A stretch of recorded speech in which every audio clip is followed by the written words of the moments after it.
souhaite vous parler aujourd'hui d'un point important dont peu de personnes tiennent compte dans la situation actuelle. Je voudrais apporter des réflexions et la possibilité d'avoir un regard différent sur la situation mondiale actuelle. Déjà, la première chose à prendre en compte, et qui est majeure, c'est le fonctionnement électromagnétique de l'être humain, qui s'inscrit dans une dimension qu'on appelle la 3D, dans une dimension matière électromagnétique, où tout fonctionne selon les principes électromagnétiques. Ceci est majeur. L'être humain ne peut pas se distancier, son vécu, son psychisme, sa créativité, sa santé, ne peut pas se distancier du système électromagnétique dans lequel nous vivons. Alors, il y a cette dimension électromagnétique de la Terre, la dimension électromagnétique de la matière, des cellules, le fonctionnement électromagnétique de notre corps physique et psycho-émotionnel. Tout ça s'inscrit dans une réalité, on va le dire ainsi, holographique électromagnétique. C'est un aspect de la réalité. C'est ce que nous voyons, nous ressentons, c'est comment nous vivons cette réalité de ce qu'on a appelé la matrice. C'est cette dimension physique telle que nous la vivons et nous la voyons de la Terre et de cette réalité qui fait que nous sommes inscrits dans un espace-temps avec un passé, un présent et un futur. La physique quantique et certaines spiritualités ont bien démontré que ça c'est une illusion. Et heureusement que des êtres de par le monde témoignent de la multidimensionnalité du vivant. Ça commence à aussi être expérimenté en astrophysique, notamment par le fonctionnement très spécial des trous noirs. Voilà. Donc, ce qui se passe aujourd'hui sur la planète et au niveau de la santé humaine et sociale, c'est lié à cette dimension électromagnétique. Pour qu'un corps fonctionne dans cette dimension, il faut, et ça je l'ai écrit dans mes livres et c'est ce que je transmets en atelier aussi, le corps dans sa dimension électromagnétique est alimenté, nourri de sa dimension en dehors de la matrice. Il y a un système de transduction entre l'extérieur de la matrice, c'est-à-dire qui est totalement non sujet à l'électromagnétisme, et la possibilité comment l'être humain va vivre dans la dimension électromagnétique. On peut le voir ainsi. Imaginez une membrane ou une toile sur laquelle sont projetés tout ce que nous voyons. Chaque point de cette toile, chaque étoile, chaque cellule du corps, chaque être humain, chaque atome, est en fait l'émergence de mondes multidimensionnels qui se projettent ainsi sur cette toile. Et nous, ce que nous voyons, ce que nous vivons, ce sont les interactions de cette toile, de ces points dans la toile, mais qui sont alimentés de l'immensité multidimensionnelle des autres réalités jusqu'à la réalité absolue de la source. Donc, notre corps qui fonctionne dans cette dimension et qui est alimenté par les autres dimensions, pourquoi à un moment donné, il tombe malade et il y a des problèmes? Eh bien, parce que l'électromagnétisme qui devrait se vivre de manière pulsatile, structurée, équilibrée, là je fais le signe du caducée, il y a un dysfonctionnement, une déstructuration électromagnétique. Et ça, c'est vraiment la clé, le point clé de la lecture que nous devons avoir aujourd'hui face à cette pandémie. Nous sommes dans un monde qui encourage la déstructuration électromagnétique.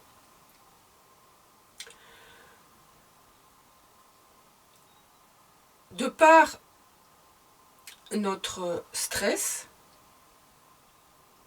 de par notre alimentation et de par notre vécu relatif aux ondes, nous sommes dans des corps déstructurés électromagnétiquement. Si tout se passe bien au niveau de la structuration électromagnétique, nous pouvons vivre un véritable paradis sur Terre, c'est-à-dire qu'un électromagnétisme sain dans un corps dont les polarités sont équilibrées à tout niveau, au niveau de l'ancrage, au niveau de la droite et de la gauche, au niveau de l'ombre et de la lumière. Nous avons à ce moment-là un système hormonal qui fonctionne, qui est aligné, dont les chakras fonctionnent, c'est relié. Nos passages transdimensionnels fonctionnent et nous pouvons créer un monde merveilleux. Mais là, nous créons un monde à partir de nos déstructurations électromagnétiques. Il faut savoir aussi qu'aujourd'hui, la planète et le système solaire et notre galaxie sont en grande transformation.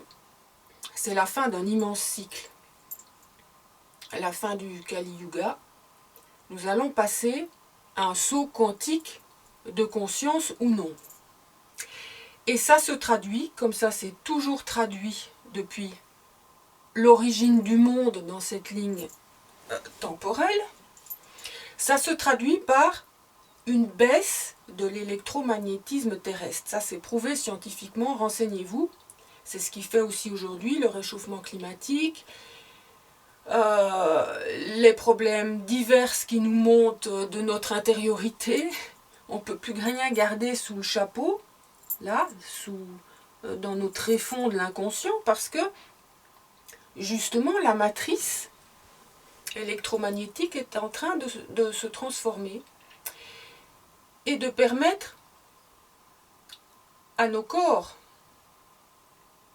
à nos vaisseaux, le vaisseau spatial que nous sommes dans nos corps physiques, de retrouver cette capacité de création interdimensionnelle dans la matière. La matière n'est pas ce que nous croyons aujourd'hui. La matière est pervertie. La matière est déstructurée. Dans un monde qui est totalement déstructuré par les ondes de toutes sortes, nous ne pouvons plus appréhender la matière selon sa véritable nature et au niveau physico-chimique, dans les spins, nos atomes qui tournent, c'est une danse. C'est la musique des sphères. Il y a une danse à l'intérieur de nos corps, une danse de particules, une danse atomique, une danse électromagnétique. Et lorsque cette danse est perturbée, eh bien, il va y avoir des maladies. Voilà, et ce qui se passe dans nos corps, c'est la même chose que ce qui se passe au niveau global de la société et de la Terre.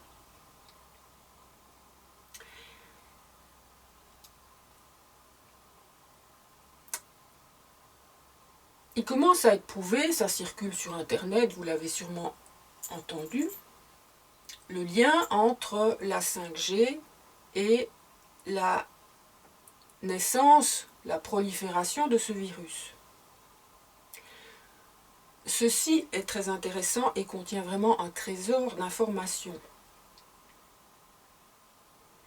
La 5G, comme la 4G, comme nos systèmes d'électrification de nos maisons, la Wi-Fi, les compteurs Linky, le courant porteur en ligne, tout ça, ça commence à se savoir, mais il n'y a pas de mise en action par rapport à ça.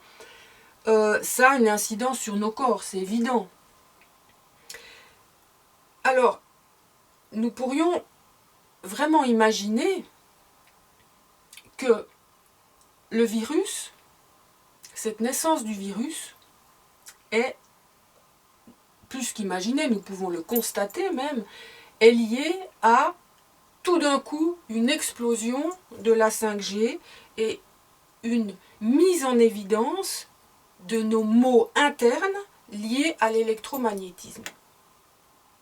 Alors, quel serait le lien? Je ne vais pas du tout tenir compte des théories complotistes, etc., parce que je souhaite vraiment que chacune de nous retrouve la responsabilité de son vécu. Si nous prenons, et je vous suggère de vous y intéresser fortement, les travaux du français Béchamp, Antoine Béchamp, je le marquerai dans les liens sous la vidéo, et il y a aussi les travaux d'autres chercheurs à ce niveau-là. Il a été montré, et nous pouvons le voir dans un microscope qui tient compte du vivant, que tout notre liquide intracellulaire est, dans ce liquide intracellulaire, circulent des petites particules qui ont un mouvement apparemment aléatoire, des petites particules rondes. Si vous avez un globule rouge qui a cette taille-là, la particule, ce sera un petit point à côté. Voilà, ça circule. Et ce sont en fait des petites particules de vie qu'on appelle les microzymas, qui sont à comparer au prana dans l'air, ces petits ronds avec un centre au milieu. Certains chercheurs ont même vu et photographié que ce centre des microzymas, donc toutes ces petites particules vitales, orgonautiques, selon les termes de Reich, contiennent en leur centre un petit cristal de silice, un microcristal. Ce microcristal, si nous comprenons la structure multidimensionnelle de la planète Terre, il est relié au cristal du centre de la Terre et au centre du Soleil. C'est vraiment par ce moyen que ces particules de vie, ces microzymas, vont transmettre à nos cellules, à notre ADN, à notre ARN,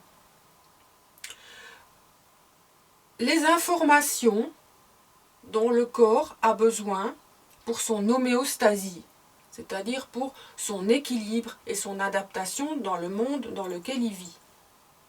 Donc les microzymas vont être responsables, vont être liés à la santé de nos corps.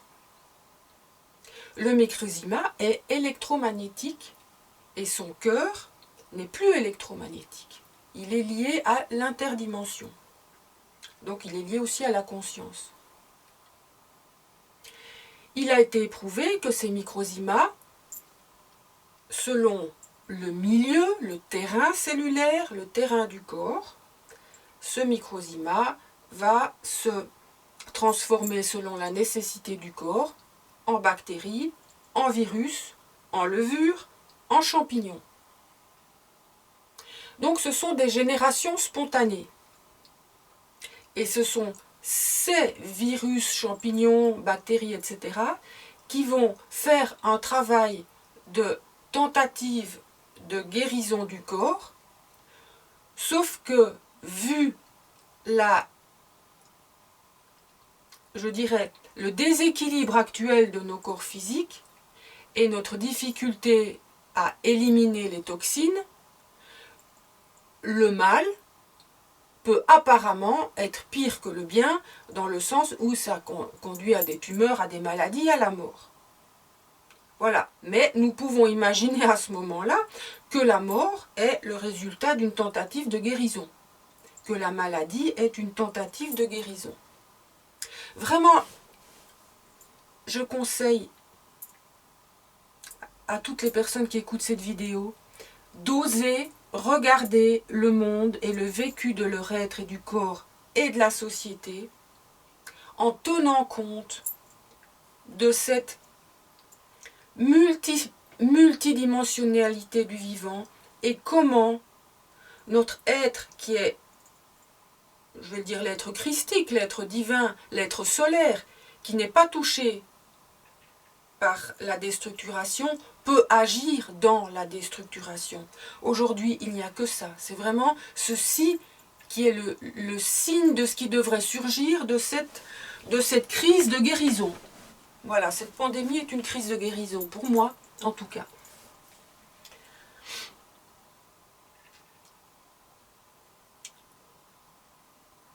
Donc ces microzymas électromagnétiques ont été découverts déjà au siècle passé et de nombreuses personnes, de nombreux biologistes et scientifiques aujourd'hui en parlent et de nombreux médecins travaillent à partir de cet autre regard sur le vivant. Il s'agit vraiment d'avoir une médecine de vie et pas une médecine de mort comme on a aujourd'hui. Et là, récemment, j'étais absolument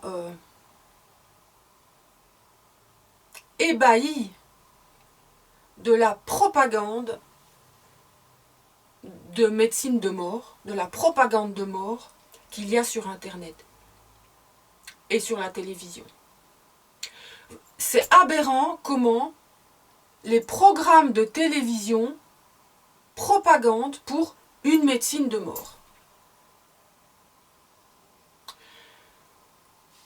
Il y a eu récemment, il y a 4 jours, un film sur Arte, c'était Pasteur et la lutte entre Pasteur et Koch, celui qui a découvert le bacille de Koch de la tuberculose. Ce film était une véritable propagande par rapport à ce qui se passe maintenant. Mais pas une seule fois j'ai vu un film sur les travaux de Béchamp qui passe à la même heure. Bon, c'est à nous de nous renseigner.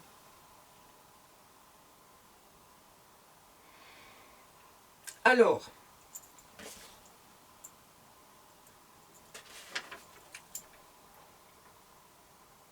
nous voyons donc que c'est le terrain qui fait la maladie.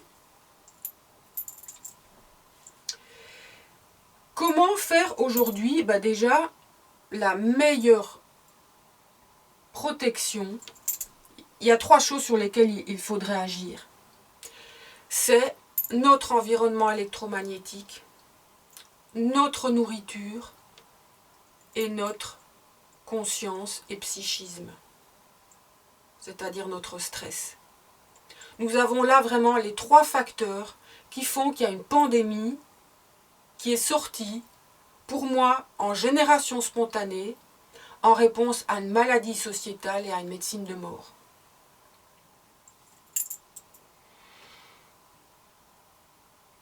La base de la santé du corps, c'est le système électromagnétique qui dépend de la polarité du corps. Les Égyptiens l'avaient déjà compris. Ils travaillaient avec ceci. Je ne vais pas vous donner tous les moyens, là, aujourd'hui, sur cette vidéo. Ils travaillaient avec des baguettes d'Horus, simplement pour équilibrer le corps. Un équilibre du corps, c'est un ancrage entre terre et ciel, et c'est une droite et gauche qui fonctionne. Ce n'est rien d'autre que ça, le signe du caducée. Alors pourquoi les médecins continuent à se fixer sur une médecine de mort alors qu'ils ont un symbole absolument merveilleux qui leur parle de la force interdimensionnelle qui est capable de générer l'harmonie de nos corps. Voilà, les Égyptiens avaient ce système-là, cuivre et zinc, et les bouddhistes ont ces fameux dorje qui permettent, en méditant, de réguler la polarité. Donc évidemment, chez vous, je vous conseille d'enlever votre Wi-Fi, d'être dans un environnement sain et de méditer avec une pratique d'ancrage qui permette de réguler votre polarité et de nourrir vos microzymas d'informations autres que d'informations de mort et de peur. C'est notre responsabilité. Nous sommes en guerre. Oui, nous sommes en guerre. Mais nous ne sommes pas en guerre contre un ennemi extérieur. Nous ne sommes pas en guerre contre un virus. C'est des parties de nous-mêmes en guerre contre nous-mêmes. Et nous devons traquer dans nos vies, et là, vraiment, nous mettre en guerre contre tous nos dysfonctionnements psychiques, émotionnels, environnementaux. Et si cette pandémie ne nous met pas le nez au milieu de notre caca, alors là, nous avons vraiment le trésor de notre propre merde qui nous saute à la figure. Les microzymas. La génération spontanée des virus et des bactéries. Intéressez-vous-y. Notre liquide intracellulaire est lié à notre psychisme, est lié à notre électromagnétisme régulé.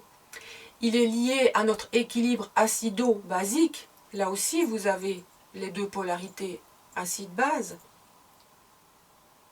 Et il est lié à notre manière de gérer notre ombre intérieure, notre ombre et notre lumière. Et nous sommes en plein terrain alchimique de comment nous allons aujourd'hui pouvoir, dans ce monde déstructuré, amener la beauté et la restructuration. Nous sommes en guerre.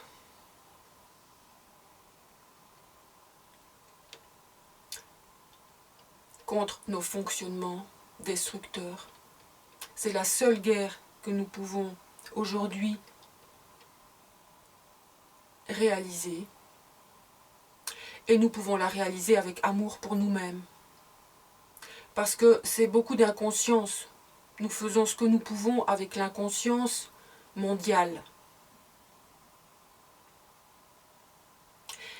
Beaucoup d'amour pour nous-mêmes parce que depuis notre enfance, nous avons vécu dans des mensonges et on ne nous a pas appris.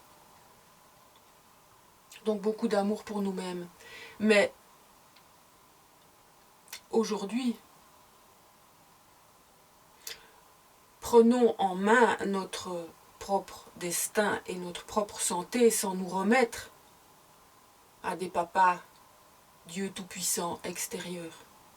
Nous pouvons le faire sans lever les armes, tout en étant en guerre.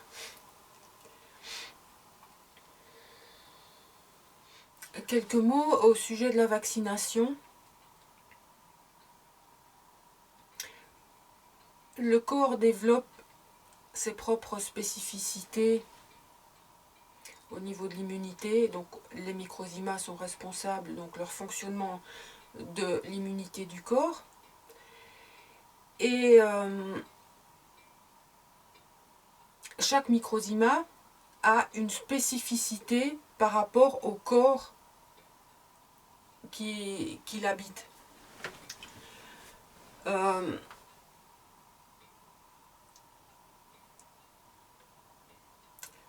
Ce qui voudrait dire qu'au niveau de la vaccination,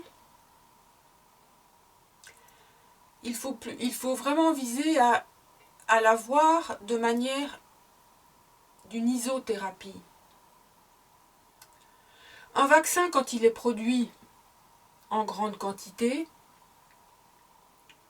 il ne va pas respecter chaque qualité de chaque corps différent. Nous nous auto-vaccinons. Et ça, il y a une médecine qui s'appelle l'isothérapie,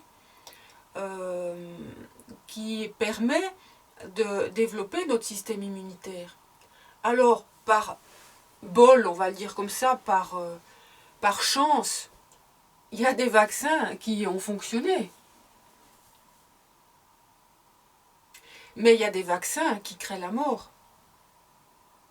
On ne peut pas aujourd'hui imaginer un vaccin sans tenir compte des spécificités de chaque être humain. Chaque être humain est responsable de son propre vaccin. C'est pour ça que les vaccinations à grande échelle, des fois ont du succès, des fois non, mais encore une fois, elles ne tiennent pas compte du fait que le virus ou la bactérie ou la pandémie sont une conséquence d'une déstructuration intérieure au corps et à la société. Donc regardons plutôt la vaccination comme une isothérapie. Voilà, le corps produit son propre vaccin.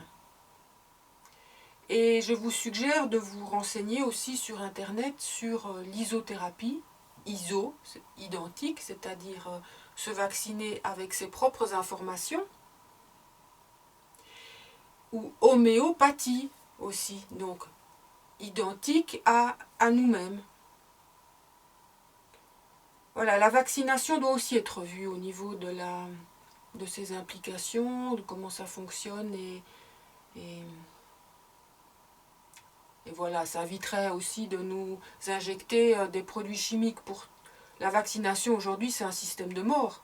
C'est quelque chose qui est établi artificiellement en dehors des lois d'un corps vivant. Voilà, c'est pour ça que ça peut faire des ravages et que par bol, on va le dire ainsi, il y a certains corps où effectivement la bactérie ou le virus ont pu disparaître, les symptômes, on va le dire ainsi, ont disparu grâce à une vaccination qui peut-être ressemblait à une isothérapie à ce moment-là. Mais bon, ça ne veut pas dire que la cause du problème a été résolue. Pour que notre système de microzyma interne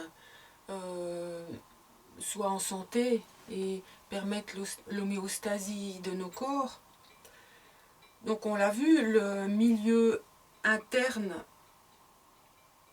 ne doit pas être, enfin le terrain ne doit pas être acide. Donc l'équilibre électrobasique du corps est majeur. Ça va de soi, hein. Il faut arrêter de manger du sucre et des aliments, vraiment de la malbouffe, parce que ça déséquilibre nos cellules, notre liquide intérieur, cellulaire, extracellulaire. Donc ça, c'est vraiment la base. Ensuite, la vitamine C est un aliment majeur pour les microzymas, pour le fonctionnement lumière des microzymas, pour qu'ils puissent transmettre leur information au reste du corps et aux cellules. Donc alimentation correcte, vitamine C, l'équilibre, donc le milieu dans lequel nous vivons, l'électromagnétisme. Donc faites attention à votre lieu de vie, il y a des moyens de protection. Je ne vais pas répondre à toutes ces questions de moyens de protection contre l'électromagnétisme. Il y a des sites entiers et des personnes dans ce métier qui s'occupent de ça, mais personnellement dans ma vie je le fais. Le stress et aussi la pratique d'ancrage. Vraiment une pratique sur son corps pour réguler notre système du corps, notre électricité et magnétisme du corps et le mettre en phase avec ce qui se passe au niveau de la Terre et du cosmos. Hein, que nous nous inscrivions dans le livre de la vie. Et pas que nous nous extrayons. Nous faisons partie d'un tout, et une pratique d'ancrage bien comprise permet à tous nos systèmes, dont les microzymas, de s'inscrire dans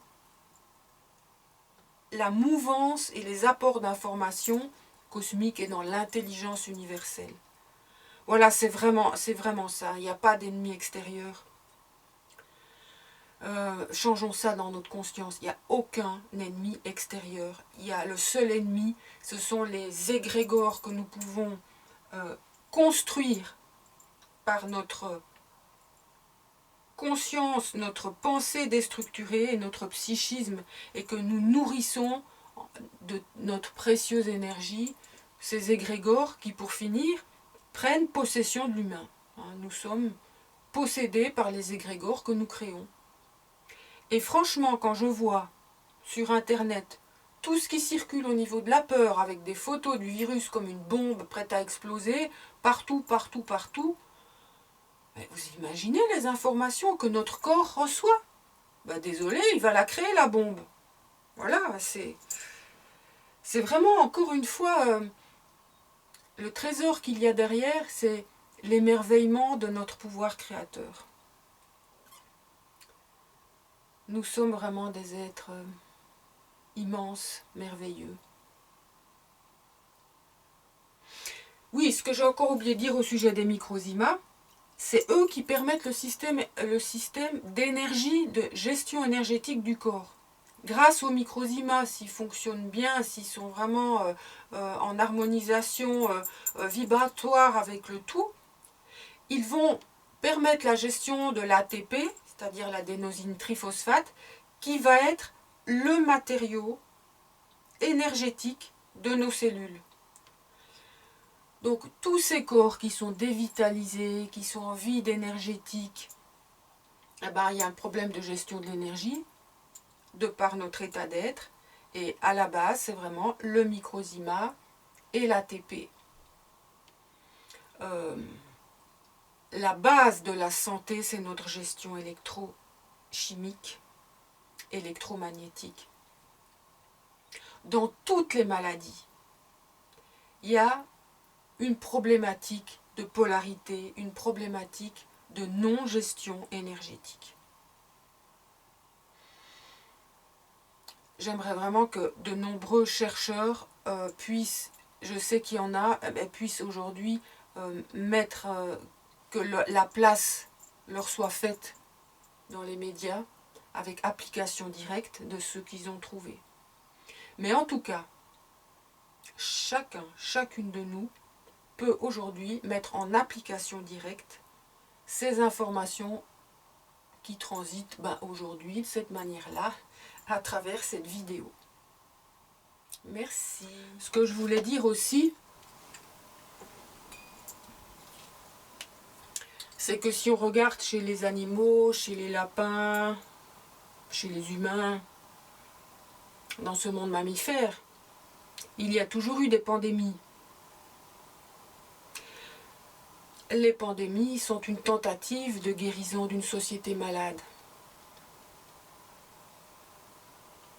Prenons conscience de cela.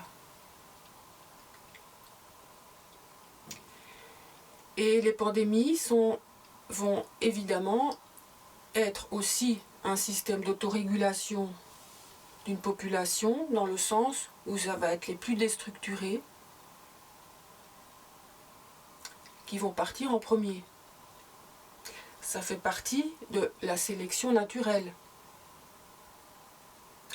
Donc c'est à nous de savoir si nous voulons faire partie des plus déstructurés ou non.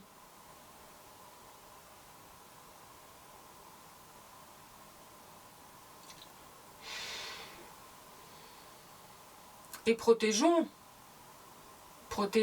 ceux qui sont fragiles, c'est aussi les mettre dans des environnements électromagnétiques sains. J'ai beaucoup de compassion et de pensée pour le personnel hospitalier et tous les malades qui sont dans des hôpitaux, où l'électromagnétisme et toutes les machines, toutes les surveillances des machines, tout ce qu'on fait subir au corps, la Wi-Fi à chaque étage et d'une nourriture épouvantable, comment voulez-vous que le personnel hospitalier et les personnes qui ont besoin de restructuration et de bien-être puissent avoir un corps qui réagit en santé à la pandémie actuelle? C'est pas possible. Donc s'il y a quelque chose à revoir, c'est aussi cela. Dans quel environnement mettons-nous les êtres les plus fragiles, que ce soit les bébés qui naissent ou les personnes qui partent? Et j'ai beaucoup d'émotions de poser ces mots aujourd'hui.